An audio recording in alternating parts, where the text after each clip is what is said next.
குறள் 20. நீரின்று அமையாது உலகெனின் யார் யார்க்கும் வான் என்று அமையாது ஒழுக்கு என் பிள்ளைகளே. உலகம் நீரால் சுவாசிக்கிறது, வானம் பொழியாதால் ஒழுக்கம் உலரும். பசி எரியும் போது மனம் சிதறும், தர்மத்தின் மரம் வேரோடு காய்கிறது. இதில் யாருக்கும் விதிவிலக்கு இல்லை. தண்ணீர் துளி அறியாத கிணற்றின் ஒளி போல் இதயம் கடுகடுப்பாகும். மேகம் மறுக்கும் காலத்தில் வயல்கள் பிளந்து படரும். அப்போதும் அளவு காத்த அளப்பாயம் நடுங்கும்.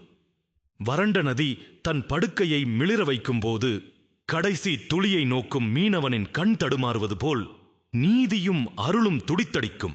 மழை பொழிகையில் மட்டுமே வற்றிய கைகள் ஒன்றிணைந்து நன்றி சொல்கின்றன. அப்போது ஒழுக்கம் மலரும். நான் கூறுவது, வானத்தின் துளி உயிரின் மூச்சு.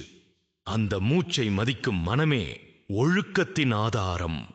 இதுவே நான் கூறும் 20ஆம் குறள்.